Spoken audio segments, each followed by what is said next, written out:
os maiores mitos da arte. Você aí que está estudando arte, hoje a gente trouxe uma lista especialíssima com grandes mitos que você pode estar se confundindo aí, bagunçando a tua cabeça. Mais uma vez hoje com Carlos Rial. Seja bem-vindo mais uma vez nesse canal. Prazer sempre estar aqui. Já estou aqui há um bom tempo, tenho até o meu lacinho. O lacinho de mais de um ano. Mais de um ano como membro. E melhor que um lacinho, você tem uma playlist de todos os vídeos que você participou aqui. Eu acho que já passou de 6. Talvez. A minha playlist é a maior de todos os convidados. Pode vir aqui o Sr. Cordeiro, o Sr. Catatal, mas o pai aqui está em primeiro. Vixe! Para quem não me conhece, eu sou o Carlos Rial, sou ilustrador e instrutor de arte e também atualmente vice-presidente da Unidade. Caraca, você se apresentou bonitinho, cara. Perfeito. Galera, as redes sociais do Carlão estarão na descrição desse vídeo, mas vamos para nossa lista, diretão. A gente pensou nesse assunto, principalmente porque as pessoas às vezes carregam muitos estigmas, muitas coisas que às vezes atrapalham ali o desenvolvimento. São coisas que escutou de alguém que pode fazer sentido em algum contexto, só que quando vai aplicando para determinados espaços, né, pô, não é tão verdade absoluta assim, né? Ou a pessoa, por forma meio de cultural, ela já absorve aquilo como uma verdade, nem parou para refletir sobre. Sim. Então hoje a gente vai tentar quebrar alguma dessas questões agora. Exato. Número 1. Pra você... Discordo. Para você ser um artista de sucesso, você tem que começar cedo. Se passou dos 18, nem adianta tentar. Nem tenta. Se começou... Ó, 19 anos, tá tarde, tá velho pra começar. Vai embora, vai procurar outra coisa pra fazer. Impossível. Não. Mito. Extremamente mito isso daqui, não tem nem o que discutir. Peraí. Editor, põe aqui, ó. Mito. Quebra, né? Quebra a tela. Vidro.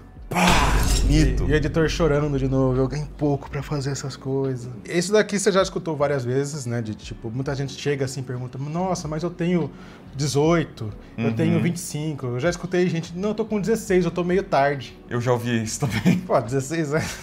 16 eu tava, sei lá, cara, jogando... Comendo terra, jogando Age of Empires 2. Né? Nem sabia que arte era uma profissão, né? A pessoa ainda tem possibilidade, né? E a gente vê... Ano após ano, gente que começa com 25, 28, 32. Sim. E consegue trocar, né? Eu conheço uma pessoa que está trocando, saindo do direito para virar artista. E assim, é uma coisa assim, normal, né, hoje em dia.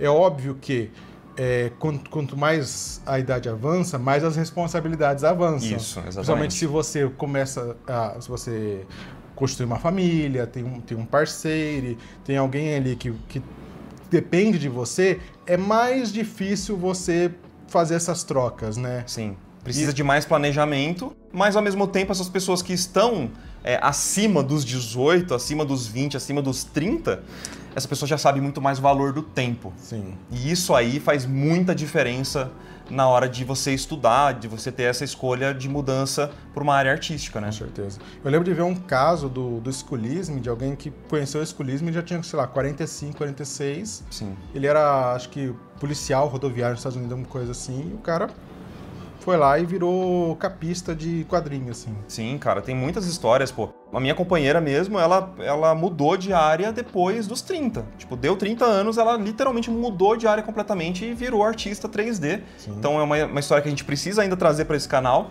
mas que é uma comprovação de que dá para fazer, e entendendo os caminhos, entendendo por onde seguir e sabendo o valor do seu tempo, dá para fazer totalmente, dá para fazer de verdade, tá? Mas como o Carlão falou, com muita responsabilidade, porque as suas responsabilidades mudam, né? Sim. Se você tem família, se você tem, às vezes, um emprego que você não pode abandonar para seguir os seus sonhos, você vai ter que entender que, ok, eu vou ter que dedicar umas 2 horas durante o dia, né, que você sairia, que você jogaria, assistiria uma série, para se dedicar. Mas é possível, né? E bem ou mal... Assim, quando a gente é jovem, a gente não sabe o que é também, né? Então a gente passa muito tempo pulando, né? A gente vê muito jovem pulando animação, pro splash art, pra fotografia, pro 3D, né? Sim. Então, a vantagem também... A pessoa às vezes acha que tá numa desvantagem por questão de tempo, mas a pessoa já tem mais maturidade. E adicionando 2 coisas nesse assunto, é o seguinte, cara. Quem começou muito cedo que pode ser aí a sua inspiração e tal, e que está trabalhando com arte, pensa que talvez essa pessoa precisava muito estar trabalhando já desde cedo e por isso que ela tornou aquilo a profissão dela. Mas, se você estiver começando desde cedo, com, sei lá, 15 anos, por exemplo, 14 anos, sei lá, tenta se divertir com desenho, de verdade. Eu não tentaria pensar a arte como uma profissão desde tão cedo. Na verdade, eu acho que é importante você ter um pouco mais de maturidade para escolher com o que você vai trabalhar. Mesmo que seja arte, dentro da arte tem um universo de coisas diferentes que você pode escolher para poder trabalhar. E aí a segunda coisa é que, mesmo você escolhendo a parte que você vai trabalhar, aquilo não vai ficar com você para sempre. Você pode mudar, obviamente, de área dentro da arte durante a sua carreira. Isso vai acontecer algumas vezes, então você não precisa fazer uma escolha definitiva desde o começo. Isso não vai definir a sua carreira como um todo, vai definir o começo da sua carreira. Então, sim, é isso, né? Sim, eu costumo falar que muita gente tem que parar, às vezes, de ser artista, porque tem algum momento que a pessoa tá indo bem, mas os trabalhos somem, preciso voltar pra minha antiga profissão. Eu já comentei com algumas pessoas, assim, você vai ser artista pro resto da sua vida. Uhum. E assim, não é o ganho financeiro também que vai definir se você é artista ou não. Uhum. Você pode ser um artista, começar depois dos 30, e você só quer fazer arte pra você. Você só quer criar o seu mundo, quer fazer as suas coisas. Isso puxa um número 2, hein, cara? Puxa um número 2 muito importante. Número 2. Trabalhar com arte não te valida como artista. Toma, gostou dessa ou não? Gostei. Boa. Nossa, vou embora. Tchau, galera. É isso. Eu acho que é um grande mito, porque muita gente começa a valorizar a posição na empresa, o cargo, o tipo de empresa, o tipo de trabalho. Tipo, uma pessoa que, vamos supor, tá na empresa clássica Blizzard é um artista melhor do que uma pessoa que tá no estúdio indie, nem de animação. Estúdio. Às vezes tá só estudando. Tá só estudando. Ou só fazendo por conta. Sim, exatamente. Ou que aquela pessoa é mais importante do que a outra pessoa, sabe? Coloca num pedestal absoluto simplesmente porque aquela pessoa está trabalhando numa empresa X ou Y de um jogo que você gosta. Trabalhar com arte não valida você como um artista, tá? Sim. O mercado de arte, o mercado de ilustração, de qualquer outra coisa, cara, é uma indústria, tá ligado? Então, a gente usa conhecimentos de arte para estar dentro de uma indústria. Mas isso não te valida como um artista necessariamente. Você pode estar estudando desenho, pintando por conta própria, simplesmente por hobby, porque você gosta. Você não precisa transformar isso em profissão.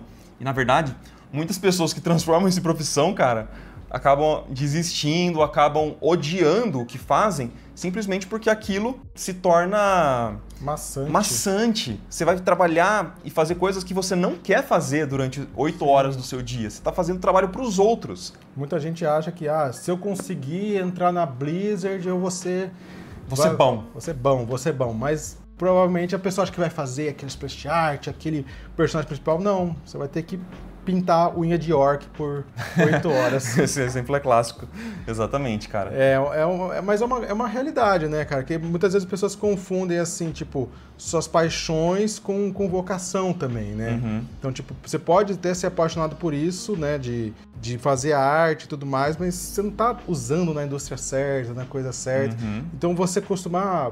É muito comum as pessoas querem fazer splash art. Por quê? Porque joga LOL, né? Uhum. Joga Dota, joga esses jogos assim que tem essas imagens icônicas. Isso. Mas aí as pessoas, é melhor para elas ser um concept artist. É mais fácil para elas gerar ideias do que fazer uma ideia, uma coisa bonita, né? E a pessoa não consegue perceber isso, porque o que está mais em voga? É splash art.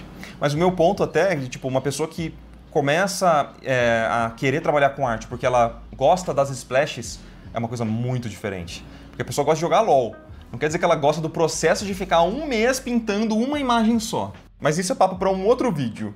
Vamos para o número 3. Também relacionado a trabalho, o mito é: basta eu começar na indústria que tudo vai se ajeitar. Basta eu conseguir meu primeiro trabalho que já era. Eu acho que é um mito, principalmente porque não basta você começar. A maior parte do trabalho, depois que você começa, é você continuar nessa indústria por muitos anos, né? E quem já esteve aqui, já roubou meu lugar aqui, o senhor Cordeiro, soltou um vídeo falando sobre dicas de como continuar. Eu acho esse tipo de discussão extremamente importante para desmistificar que não, é uma carreira e você vai ter que cumprir horário, cumprir prazo. Exato. Você vai passar mais tempo em reunião ou e-mail do que desenhando. Dependendo do dia, é isso mesmo. E a gente não entende isso, porque a gente se foca muito no começar, conseguir... Pegar o primeiro trabalho. Conseguir o primeiro trabalho. E eu acho que isso daí é um mito que as pessoas têm e se assustam com a realidade. E a realidade, tipo, não, você vai ter que pegar o primeiro, o segundo, o terceiro, o 20º, o 100º. Sim. É uma sucessão de esforços, né? Não vai acabar ali no primeiro trabalho.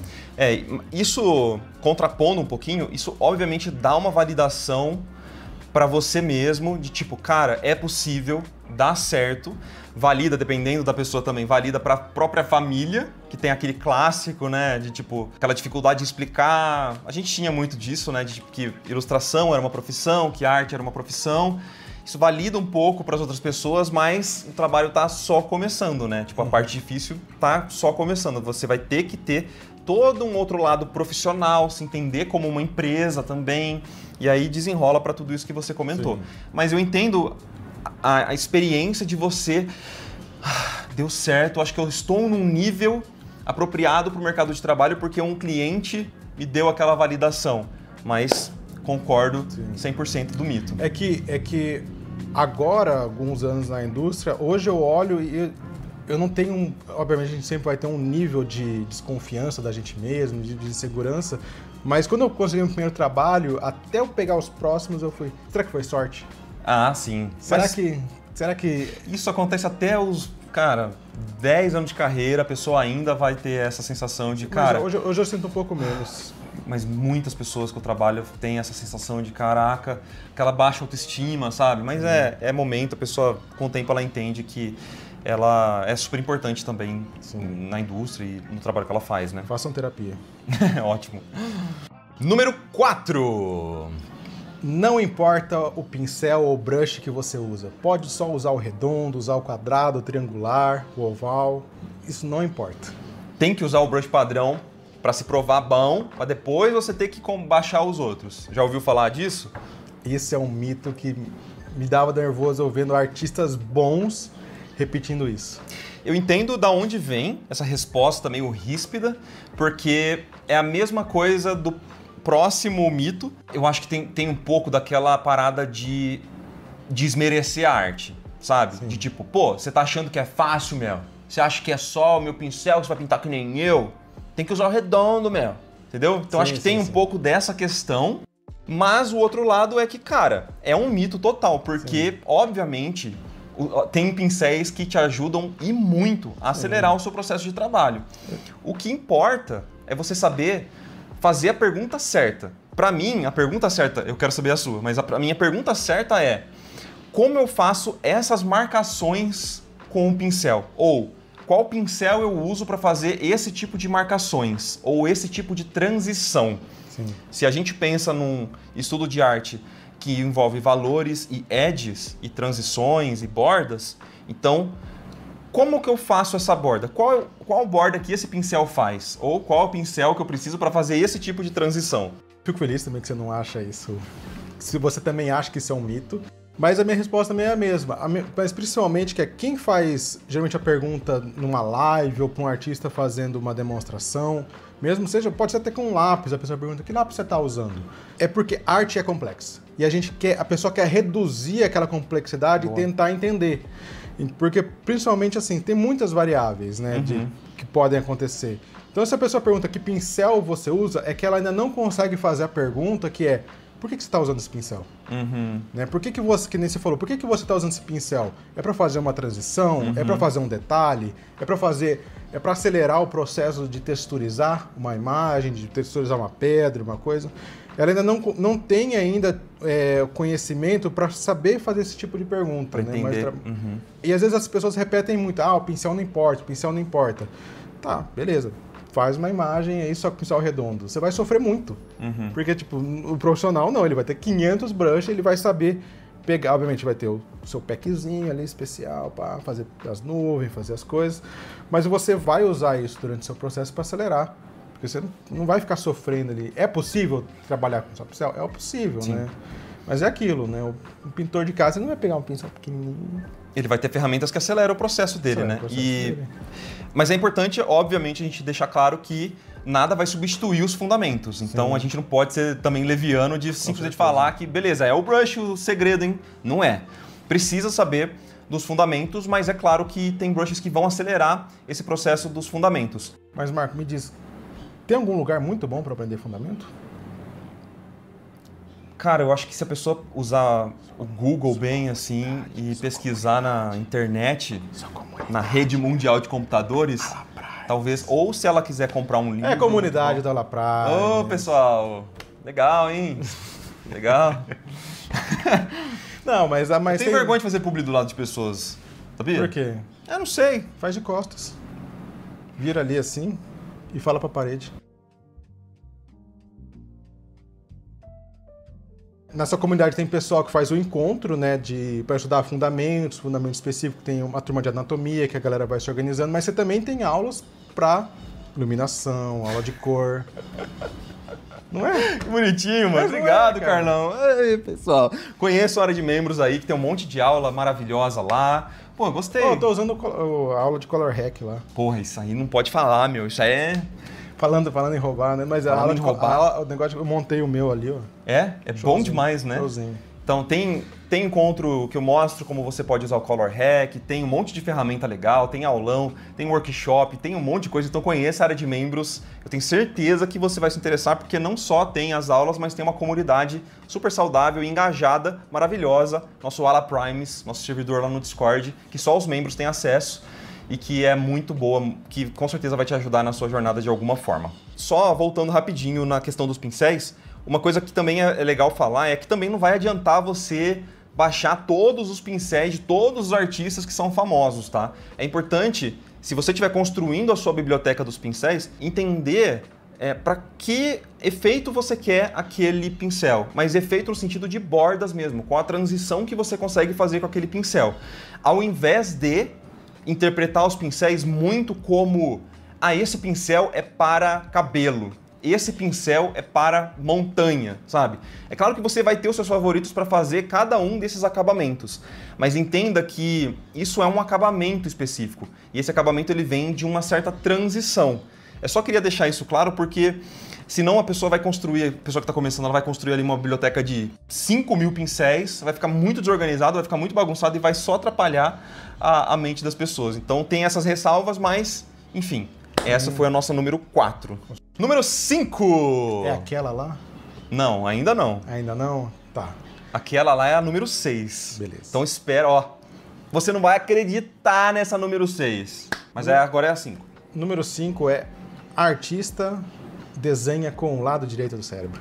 Ou técnicas para desenhar com o lado direito do cérebro. Sim. Ou técnicas criativas para desenhar com o lado esquerdo do cérebro. Isso não existe. Deixa eu falar de forma bem enfática para vocês. Isso não existe.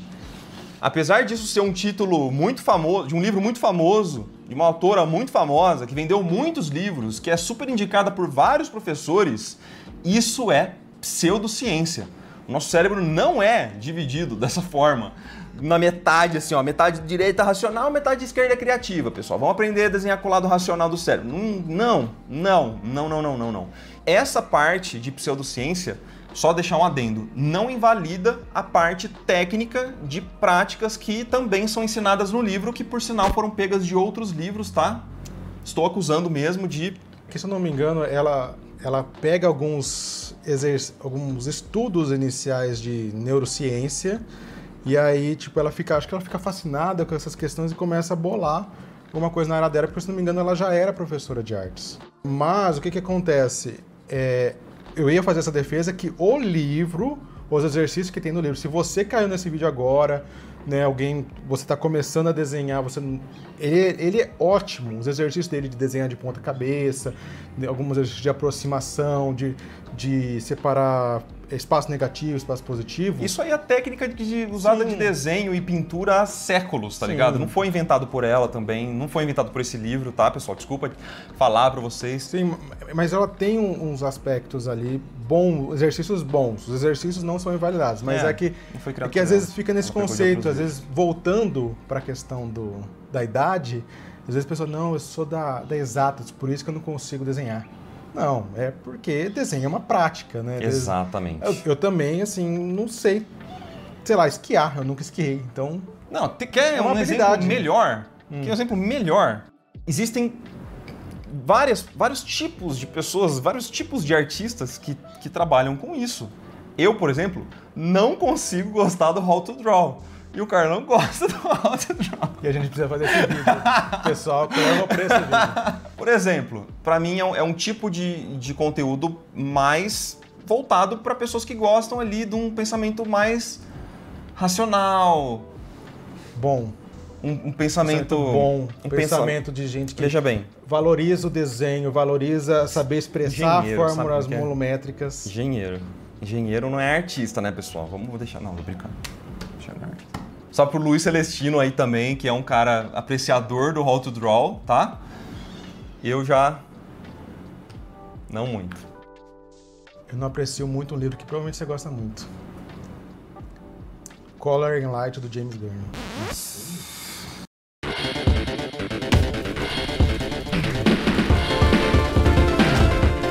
Eu adoro o livro. Pronto, acabou. Pior do que ler as leis lá da unidade. Mas ele não é um livro para as pessoas aprenderem. Ele calcula o reflexo num carro espelhado. Eu acho o How to Draw intermediário. Não é, cara. Ele não é nem avançado. Não é porque tem coisa pior que ele. Não, é porque você comeu, você foi educado. Nossa, pelo amor de Deus. Não tem como gostar daquilo, mano. Não. Aquilo é insuportável. O personagem conversando comigo como se fosse uma criança de 5 anos. Eu adoro isso. Você falta bril. O cara teve que pensar, você tem que... Não, ele só vai falar se a refração pegar, que não sei o quê. Que você vai me ofender mais, só precisava falar da prima. Já leu La Prima? Já. A Prima é bom. Porra. Sexto e último mito. Esse é brabo. Mito de que o How to Draw é bom. Não, vamos fazer. Vai, desculpa. Esse é o clássico.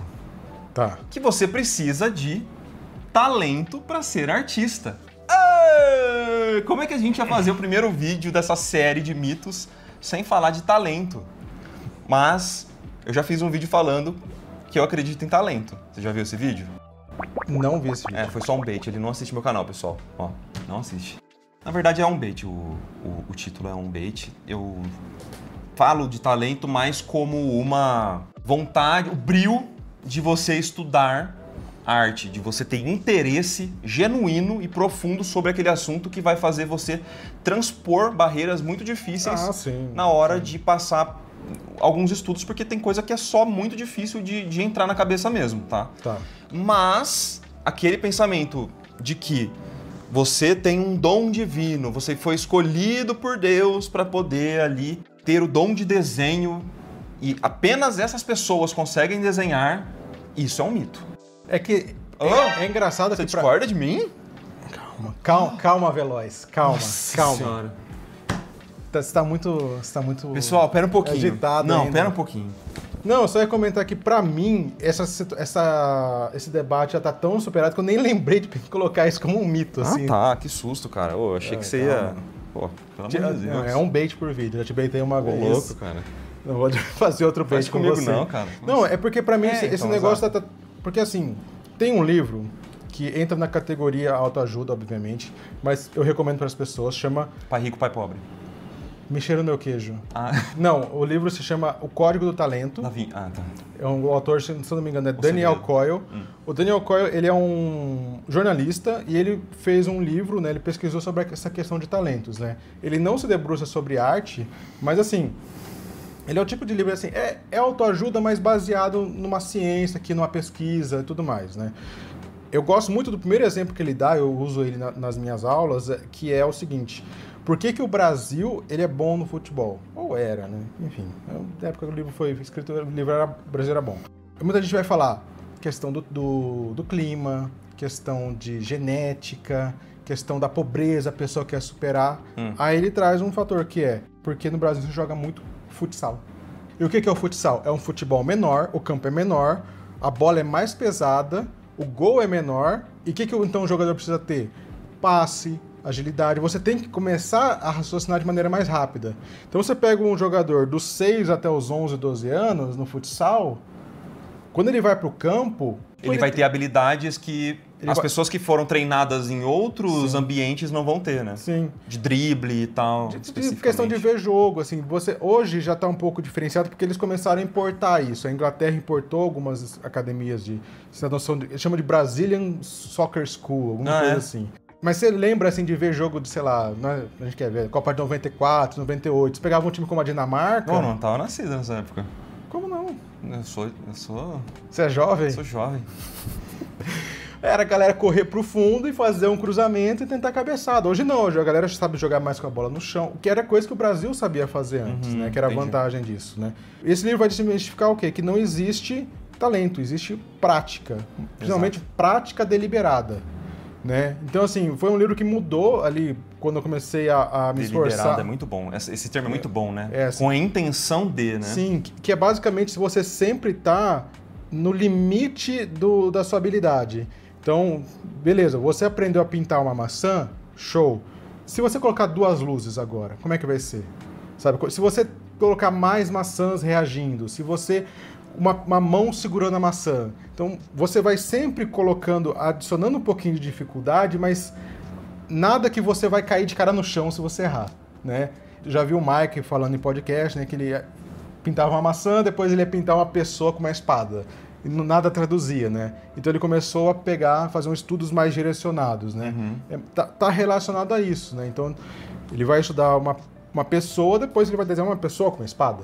Então ele já aproveita essas questões. A prática deliberada está muito relacionada a isso. Para mim é bem legal você trazer isso, porque tipo, eu literalmente, para mim é assunto... Apagou, né? Para mim é um mito superado há muito tempo, mas eu imagino que muita gente vai ter essa dúvida de achar que agora...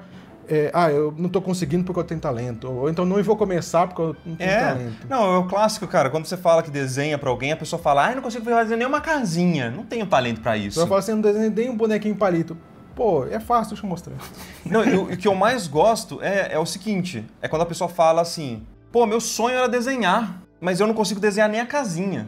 Aí eu, como um gentleman, você pergunta, mas quantas horas por dia você desenha, hein? Pra falar que é seu sonho, hein? Não falo isso. Mas eu penso assim, pô, a pessoa fala que é o sonho, obviamente só uma hipérbole, mas quanto que aquela pessoa realmente insistiu em aprender ou foi atrás de algum livro? Porque realmente, cara, quando você pega os conceitos ali, você vê que não é tão absurdo assim, não é tão difícil. Precisa só de muitas horas colocadas para você melhorar naquela habilidade. Mas tirando essa parte, tem uma inclinação talvez de você gostar desse ambiente, desse lugar, gostar da ideia de estudar desenho e tal. Mas tirando isso, não tem grandes empecilhos, né? Sim. Isso vai de enquanto que muitas das coisas são difíceis. Só que a gente tende a tende a achar certas coisas mais difíceis por questões sociais. Por exemplo, patinar pode ser uma coisa bem difícil, né? Mas tão difícil quanto desenhar, né? Só que tem diferença entre desenhar bem, patinar bem. Mas dá pra você aprender a desenhar aprender a fazer um retrato, uma caricatura, da mesma forma que você consegue patinar a ponto de não cair no chão, né? Mas assim, é óbvio que pra você se tornar um exímio patinador, é a mesma coisa que se tornar um exímio artista. Você vai ter que estar disposto a algumas frustrações, a dar uns ralados, são umas quedas ali não intencionais, né? Os pontos, né, do platô, né? Que às vezes a gente chega no melhor, eu faço... Toda pintura, todo desenho parece igual ao outro, não consigo acertar a distância do olho. É frustrante, mas persistindo a gente consegue superar isso. Perfeito, cara. Eu recomendo, eu gosto muito desse livro, eu acho que se você ainda tem alguma questão do conceito de talento, esse autor ele vai trazer exemplos, sei lá, da música, do xadrez, trazer do futebol, que eu comentei no início, que pode te ajudar a mudar essa ideia, né? E muita gente também, um submito, é o... Submito. É a questão das 10 mil horas. Porque muita gente interpreta errado. Isso é um artigo científico que basicamente diz: você precisa de 10 mil horas de prática deliberada para você ser um mestre conhecido internacionalmente em algum campo. E no caso ele vai estudar se não me engano, mestre de xadrez. E essas 10 mil horas evoluiu de você estar num nível, assim, top 50, 100 do mundo, para ser, tipo, você tem que ser 10 mil horas para desenhar. Não.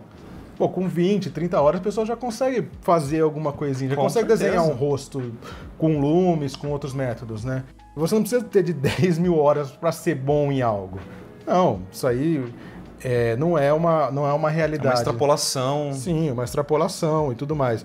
É uma simplificação que a galera acabou colocando assim, né? Por isso que tá dentro dessa categoria do talento, né?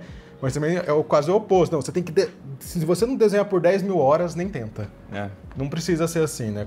Hoje, por exemplo, não sabe Blender, com 20, 30 horas você já sabe o suficiente para fazer alguma coisa. Você não precisa ser um mestre do 20, 30 horas? De Blender? No Blender Sem Frescura para artistas 2D, cara, de verdade, assim, com 3 horas a pessoa já sabe tudo o que ela precisa saber para começar a fazer, e já faz cenas ali. Então, as 2, 3 primeiras horas é a parte mais técnica ali, mostrando a interface e tal. Sim, eu assisti. Depois, você fala que eu não assisto? Não, eu tô explicando para quem não... Mas eu assisto, cara, eu assisto. Esse aí... Eu já sabia umas coisinhas, mas eu aprendi mais. Aí depois a gente faz alguns exercícios juntos, só para a pessoa ver como aplicar aquela parte técnica na prática, né? Então, em algumas horas, um final de semana, a pessoa já sabe completamente o que ela precisa saber para ser um artista 2D, não para trabalhar com 3D, mas para usar o 3D auxiliando nas suas pinturas, nos seus desenhos. Então tá disponível na área de membros lá, conheçam. Fechamos com gancho ainda. Cara, foi bom, hein? Gostei da lista. Eu tô gostando. Encerramos com chave de ouro. Sim, e tem bastante mitos que provavelmente o pessoal vai deixar nos comentários. Oh, boa. Deixem nos comentários aí possíveis mitos pra gente trazer num próximo vídeo, talvez. Pode ser uma pauta no futuro. Mais uma vez, Carlão, muito obrigado. Mais um vídeo. Tamo junto sempre. Então, conheçam as redes sociais do Carlão, estarão na descrição desse vídeo, a da unidade também. E só lembrando que o nomezinho de quem tá passando aqui, ó, é dos membros que completaram 1 ano ou mais na nossa área de membros. Ó, coisa ruim não pode significar, né? O tanto de gente que tem aí completando 1 ano é um negócio absurdo, cara. Então, um beijo para todos os membros e especialmente para esses membros que estão há mais de 1 ano aqui com a gente. Galera, não esquece de deixar sua avaliação aí, positiva ou negativa, se você concorda, discorda com a gente, e conferir se você está inscrito nesse canal. É isso, um beijo e até a próxima. Tchau, tchau, valeu!